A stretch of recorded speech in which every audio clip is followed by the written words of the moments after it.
আসসালামু আলাইকুম ওয়া রাহমাতুল্লাহি ওয়া বারাকাতুহু। দেশবাসী এবং আমার তরিকার মুজাহিদিন ভাইয়েরা, ইসলামী আন্দোলনের সমস্ত কর্মীরা, আপনারা একটা বিষয় ফেসবুকে পেয়ে আমি বড় লজ্জিত, মর্মাহত, দুঃখিত, ব্যথিত যে কে বা কারা আমার বয়ান থেকে একটা ভিডিও কাটসাট করে ছেড়ে দিয়ে আপনাদেরকে বিভ্রান্ত করছে। আমার জীবন চরমনাই, আমার মৌলানা হওয়া চরমনাই, আমার মরহুম শায়েখের দোয়া আমার গালের মধ্যে দেওয়ার কারণে আজকে আমার বয়ান। কিন্তু আমার বয়ানের মধ্যে পুরা বয়ান করছি আমি চরমনাই এক ট্যাবলেট, চরমনাইয়ের পুরিয়া দ্বারা দিল নুরানি হয়, দিল ভালো হয়। কারা কারা চরমনাই যাবেন? পুরা 1-1.5 ঘন্টা বয়ান করছি। এটা মাঝখানে কোনো কথা প্রসঙ্গে যে চরমনাইয়ের মুরিদরাও চরমনাই খায়দায় সবুরের ভোটের সময় ভোট পায় না, এটা বড় ব্যথিত হৃদয় নিয়ে আমি বলছি, দুঃখিত হৃদয় নিয়ে আমি বলছি যে কি হইলো আমাদের। আর শায়েখে চরমনাই তো আমার হৃদয়ের স্পন্দন, আমার মায়া, আমার বাবা। শায়েখে চরমনাই সম্পর্কে কোন মন্তব্য, চরমনাইয়ের জিকির দ্বারা, চরমনাইয়ের কান্না দ্বারাই তো আমার জীবন। চরমনাইয়ের ময়দান সারা জীবন, নির্বাচনের আগেও বয়ান করলাম, সারা জীবন বয়ান করলাম যে চরমনাইয়ের এক নূর, চরমনাইয়ের জিকিরের এক নূর, এক কান্নার আওয়াজ। কালকার বয়ান যে কান্দাকাটি করার মানুষ নাই, কান্দাকাটি করার মানুষ ছিলেন মরহুম শায়েখ রহমতুল্লাহ আলাই, চরমনাইয়ের পীর শায়েখ রহমতুল্লাহ আলাই, চরমনাইয়ের বর্তমান শায়েখে চরমনাই। ওনারা সারা জায়গায় বয়ান একটাই করি।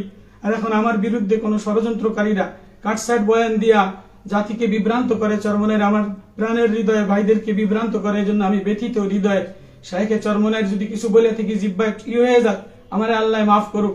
আমি এত কথা প্রসঙ্গে বলছি যে আমি তো আর নির্বাচন বুঝি না, ফেসবুক বুঝি না, রাজনীতি বুঝি না। হয়তো ইসলাহের কারণে যে নরম হওয়া দরকার, মাটি হওয়া দরকার, কেন আমাদের এই মাটি হয় নাই?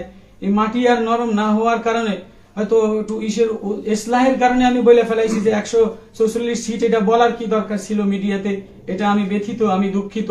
কেউ যদি আমার এই কথায় আঘাত পেয়ে থাকেন, চরমনাইয়ের মুজাহিদ তরিকার ভাইয়েরা, শায়েখে চরমনাইয়ের দরকার আমি পাও দিলে জড়াই ধরে মাপসাম। আমি ওনার কলিজার একজন মানুষ। আমি কেন বলবো? আমি তো বয়ান প্রসঙ্গে উম্মতের ইসলাহের জন্য বয়ান করি, উম্মতের ইসলাহের জন্য কায়দা কায়দা কায়দা কায়দা বয়ান করি যে আল্লাহ উম্মতের দিল যেন ভালো হয়। চরমনাইওয়ালারাও আমার আপন, সবাই আমার আপন, সবার দিল যেন ভালো হয়, দিলের মধ্যে যেন গর্মি না থাকে। এই প্রসঙ্গে বয়ান করতে যেয়ে বলছেন যে মুরিদরাও আজকে ভোট দেয় না, কোথায় গেল আমাদের এত মুরিদদের ভোট? এজন্য মেহেরবানি করে আমার ক্ষমার দৃষ্টিতে দেখবেন। আমি চরমনাইয়ের সবার কাছে ক্ষমার দৃষ্টি। শায়েখে চরমনাইয়ের এবার চরমনাইয়ের মাহফিলে যে পাও ধরে যে না হযরত আমি তো বুঝি না, আমি রাজনীতি গ্রেডমেটও বুঝি না, বয়ান প্রসঙ্গে কি বলছি এটারে মিডিয়া কে জানি না কাটসাট করে পুরা বয়ান ছিল আমার যে এপ্রিলের মাহফিলে কারা কারা যাবেন, চরমনাইয়ের ট্যাবলেট কারা কারা পুরিয়া দ্বারা কারা কারা দিল ভালো বানাবেন, চরমনাইয়ের জিকির দ্বারা কারা কারা দিল নুরানি বানাবেন। এইটা ছিল আমার বয়ান। তো আমি মর্মাহত, আমি ব্যথিত। আমি সমস্ত চরমনাইয়ের মুজাহিদের কাছে, ইসলামী আন্দোলনের ভাইদের কাছে উদাত্ত আহ্বান রাখবো, কেউ এই কাটসাট ভিডিওতে আর এই উদ্ভট কথাতে কান দিবেন না।